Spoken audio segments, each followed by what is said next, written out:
Euskaltelen egoitza Derion, pasaden abenduaren erdialdean. 10 eta 16 urte arteko 170 gazte hantxe 20 taldetan banatuta. Gehienak, denak ez esateagatik, nerbioak jota daude, urduri. Aurreko 8 asteetan egin duten lana jende aurrean jartzeko tenorea iritsi zaie. Lego piezekin egindako erroboten lehiaketa da. 1988 urtetik egiten den arren, Euskal Autonomia Erkidegoan lehen aldia du. Innobaskeren eskutik iritsi da. Talde guztiek abiapuntu bera izan dute.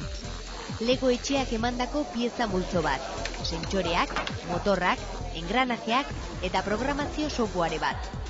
Haiek erabilita, taldeetako bakoitzak bere errobota egin behar izan zuen. Lehiaketako edizionen helburua garraio eraginkorra zenez, errobotek zirkuito batean lan egin behar izan zuten. Zirkuitoan toki jakin batzuetara iristea zen probetariko bat. Beste bat, zirkuituan zehar kokatutako hainbat gauza jasotzea, eta azkena, kolpeak ongi jasateko gaitasuna frogatzea.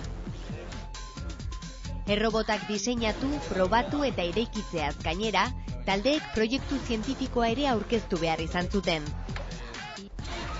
Lehia egun bete-betea izan zen, zalantzaz eta lorpenez, une txar eta honez osatutakoa. Erroboten akatsak eta bertuteak agerian geratu ziren arte. Podiuma honela osatu zen. Proiektu zientifiko honena Donostiako Axular Lizeoaren Overclock taldearena. Diseinu berritzaileeneko errobota berriz, Andoaingo Lasalle Berrospe ikastetxeko Bideluze taldearena. Eta errobot honena oraintxe ezagutuko bitugun gasteiztarrentzat, Sagrado Corazón Carmelitas ikastetxeko Microsac taldearentzat. Microsac.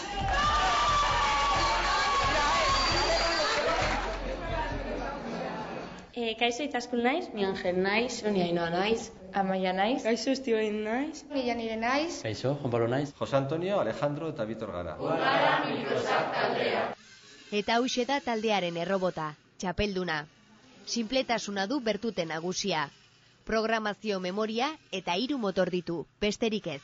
Motorretako bat kurpilak mugiarazteko erabiltzen du. Beste biak berriz besoak mugitu eta tresnak hartzeko eta uzteko. Sentsorerik ez erabiltzeko hautua egin zuen taldeak, probak egin eta sentsoreak oso zehatzak ez zirela jabetu zirenean. Beraz, programazio zorrotza da robot honen oinarria. Beraren egin beharra zirkuitura erabat egokitua dago. Programazio lana ordenagailuz egin dute ikasleek. Egin beharreko mugimendu guztietarako aginduak software berezi baten bidez eman dizkiote errobotari. Zirkuitoko gorabeherak xehetasunez eta pazientziaz neurtu ondoren. Behin eta berriz hartu bituzte neurriak, behin eta berriz aztertu bituzte gertakari denak, eta bidean sarritan egokitzapenak egin behar izan dituzte. Talde lana eta konpromisoa izan dute ardatz hasieratik.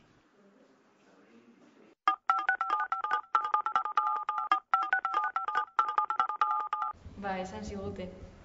Esan ziguten zegoela Legoko konpetizio bat, eta nahi bagenuen partizipatu librea zela, eta orduan esan genuen baietz, ze esperientzia positibo bat zela, eta orduan horrela hasi zen.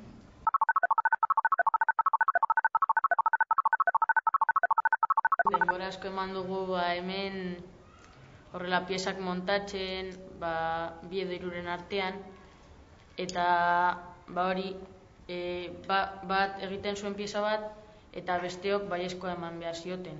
Beraiek, no ez dakit nola esan, baina, saiatzen ziren, irtenbideak bilatzen, eta gero ikusten genituen irtenbide horiek baztertu behar genituela, eta hori gogorra da nolabait, eta benetan batzuk barrutik mina sentitzen zutela. Bere tramankulua, bere aparatua, bere ideia zen, eta nolabait baztertzen genuen. Eta azkenean, denon artean ideia bat burutu dugu.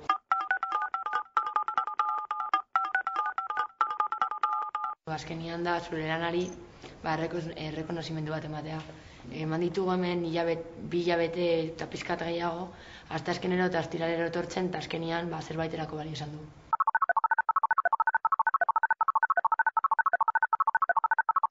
Keskaz beteri joan ginen, bagenekien gure errobotaren akatzak, noiz zenbat aldiz egiten zuen ondo gauzak, eta zenbat aldiz ez, eta egenekien bestion errobota zenolako perfekzioa lortzen zuen, eta bueno. Gero eta urduriago, finalera hurbiltzen ari ginen, eta gero finalean ja, bum. Oso urduri egin ginen, eta azkenean nor irabazi zuen esateko oso urduri. Eta esan zutenean mikrosak eserlekutik salto egin genuen. Euskadiko langa gainditu ondoren, gasteiztar hauek Andoaindarrekin eta Donostiarrekin batera Barcelona dute helburu orain. Otsailean Espainiako txapelketa jokatuko da han. Aurrera eginez gero, udaberrian Istanbul, Taiwan edo Atlanta zain izango dituzte. Zorte on!